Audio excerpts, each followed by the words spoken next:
What's good, Internet? My name is attackslug, and welcome back to my Let's Play of WWE SmackDown vs. Raw on the PS2. Back here in season mode to find out the trouble with tomatoes, according to Taz anyway. So start program. I want to know what's going to happen. I have no idea. I'm fighting Charlie Haas. How about that? Welcome to a fine Tuesday here on this show. As always, Giant Fist. I have not watched Raw yet, which means I've only heard things, and seen some GIFs on Twitter, and, haven't watched the full show, but, I can only talk about what I have heard about, and it seems like they did the ring exploding, ring collapsing thing, at the end of the show, which, is cool, I mean, this is the third time they've done that, but what's unusual is that they didn't wait the full 7 years. Now, if you are not familiar with the 7-year rule as coined by Jim Cornette, it is the fact that there is enough turnover in a wrestling audience that after 7 years you can reuse and recycle angles or gimmick, and there's enough of a new audience that they're not going to really complain about it or notice it too much. So the original ring collapse was Brock Lesnar Big Show 2003. They waited 8 years to do it again at Vengeance 2011 with Big Show and Mark Henry. And this is the third time. It's been 6 years for Big Show and Braun Strowman, but think of it this way. Big Show's contract is up February of 2018, so they probably wouldn't make it the entire 7 years to recycle that thing one last time. And honestly, who else do you have that, of that size to do that kind of a thing with? So, it makes the most sense. Okay, just do it now. It's fine. Whatever. So you might imagine that in another 7 years, it'll be Braun Strowman and somebody else. Oh, I poked him. Player one's turn. What the hell's this? Nope, fail. Fail in a jail. I didn't do that right. I didn't stop the thing on time, so now it's player two's turn. And he got a bigger thing. That's not cool. Excellent. Party time. I do it again? He gets 2? That's terrible. What in the blue hell? I don't even know. Minigames. Welcome to Tuesday. I did mess with some moves here, so hopefully I'll not the same snapmare over and over again. Stunner! Not the same stuff over and over again on this show today. Here's hoping. There's an arm drag. What do we got here? So, news. First and foremost, in the news section, Dash Wilder unfortunately has a broken jaw suffered at an NXT live event over the weekend, and is going to be out of action for 8 weeks. And I'm like, man, that really sucks. They just called up the Revival. They've had some terrible luck with calling up NXT guys onto the main roster and then having them immediately get hurt for one reason or another. And, granted, it's only 8 weeks, but they just came in, they took out the New Day so bad they went to SmackDown, and now it's like, well, now nothing. Because you can't do much about it with a broken damn jaw when you are a tag team full of top men. So, unfortunate. But speaking of injuries and guys who didn't debut yet, according to Shelton Benjamin on his Twitter, he is a free agent, which means he did not sign, even though they aired a vignette for him on SmackDown, and then they did his actual physicals. But wait a minute, you aren't cleared to compete because you have a torn something in his shoulder, if I recall correctly. Charlie Haas, world's greatest tag team. Stop punching me in the face. Yeah, so, even though you would have thought, he would be immediately, as soon as he's healthy, which apparently he is now cleared to compete, I believe is the case. Neck breaker. But he's not signed. So, I'm not sure if there's any reason why he wouldn't sign, considering he was totally going to sign after he passed the physicals last time and obviously didn't pass the physicals. So, I would imagine he'd be signing soon. But here's the other part, right? It's wrestling. Therefore, until it happens on TV, stunner. You don't say anything about it. Because you deny until... That was a dumb move. Until you actually get your ass on TV, and then it's confirmed. Because up until days before the Hardys debuted at WrestleMania, they were having interviews saying, nah, we're not signed. We're not coming in. So, again, you always deny right up until it actually happens. That's wrestling. Also, speaking of injuries, Finn Balor had a match, not a very long match, but had a match last night with one Kurt Hawkins, which means that he is cleared to compete, clearly. And that's good, because there's obviously a big concern after the concussion at the hands of Jinder Mahal last week. So that is definitely good that he is cleared to compete, and hopefully that all moves forward accordingly. But man, Kurt Hawkins, wow, nobody cares. What else we got here? They're doing Miz and Ambrose again. Why in the blue hell are they doing Miz and Ambrose again? Like, you literally had a superstar shakeup, aka a draft, more or less. Not exactly, but close enough. You had a superstar shakeup, and you brought over SmackDown guys to Raw, and you're having SmackDown guys have a feud that they already had on SmackDown. What sense does that make? Somebody tell me, because that seems pretty stupid in my eyes. There are plenty of other guys on the roster that they could mix it up with, and not fight each other. Again, I'm not saying it's a bad match. I'm not saying it's a bad angle. I'm saying you just did it like 6 months ago. So it just seems like another rehash. Like, you're assuming that the Raw audience is not watching SmackDown, or vice versa, and perhaps that's partially true.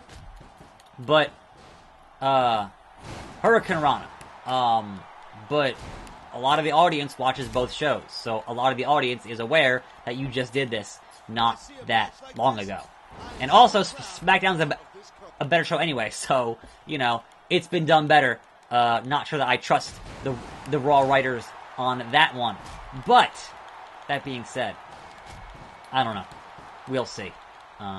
And I want to get my finisher here real bad, and it's not happening yet. It's taking longer against Charlie Haas than it did against Scotty 2 Hotty yesterday. There we go. Nope, can't do it on the ropes. There we go. Salt Shaker. Salt Shaker! Take that, Mr. World's Greatest Tag Team. Hulk Hogan impersonator. 1 count. Oh, dear God.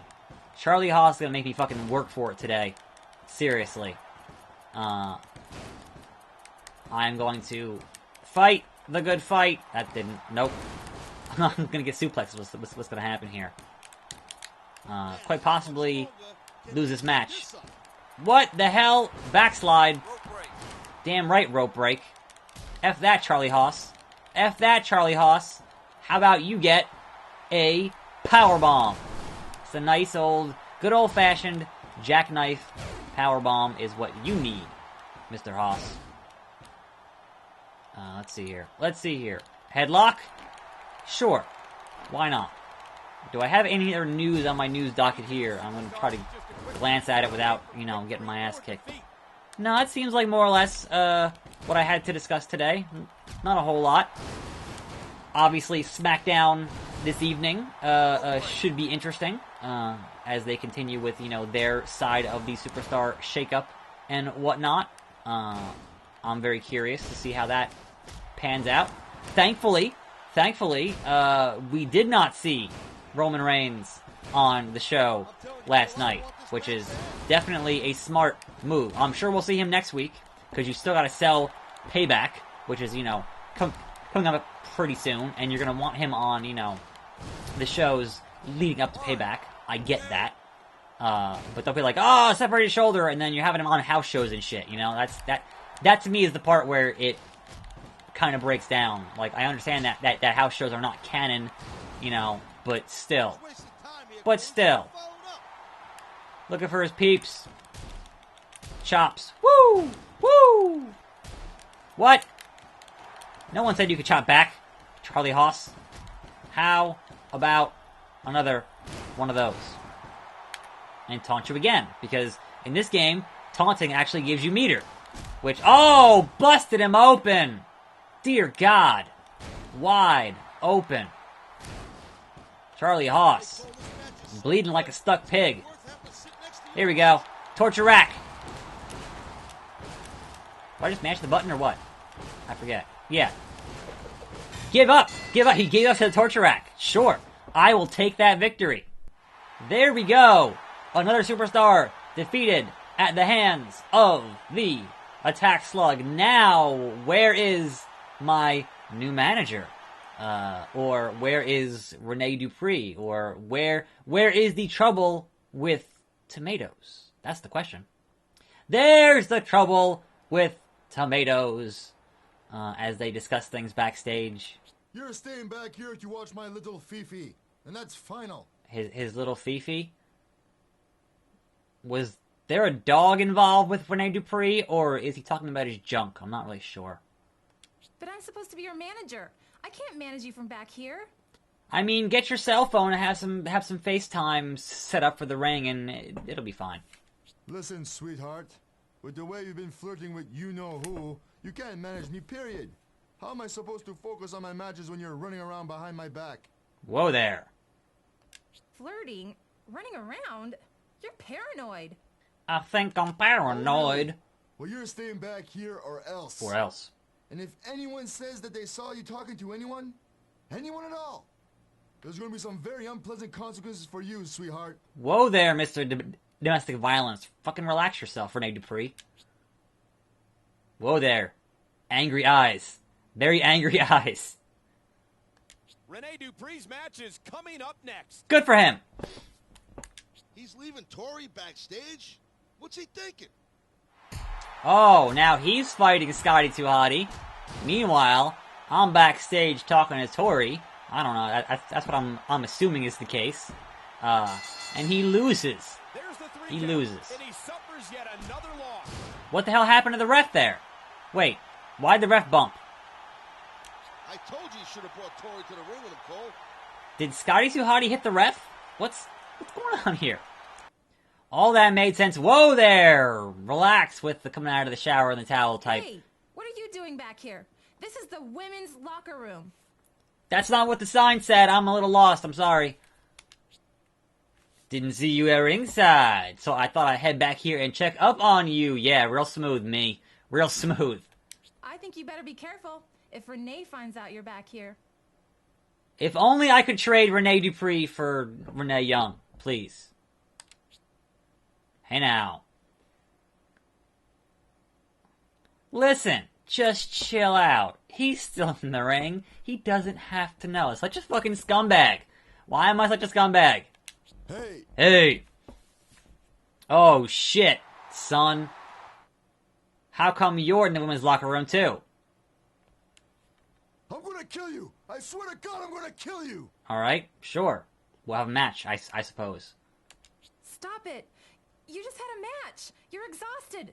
Let's just get out of here. You lost to Scotty 2 Hotty. I'm sure you're not a very good wrestler. I've had just about enough of you, pal.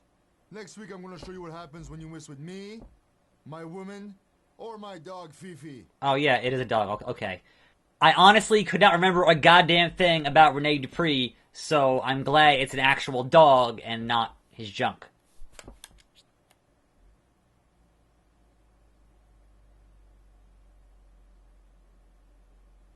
Stare down. Staring down. Hit the X button. I'm telling you, he's sticking his nose in where it don't There's belong. the tomato. Tori's a hot tomato, no doubt about it. This is gonna be trouble. Yep. These two superstars collide next week on SmackDown. And by next week, he means tomorrow on this show. And there we go. That should wrap up episode 2 of SmackDown vs. Raw, getting into trouble with tomatoes. Can I defeat Rene Dupree tomorrow? Tune in and find out. I'm Attack Slug. Thanks for watching. More videos every day and I'll see you next time, right here on this channel, and I'm out.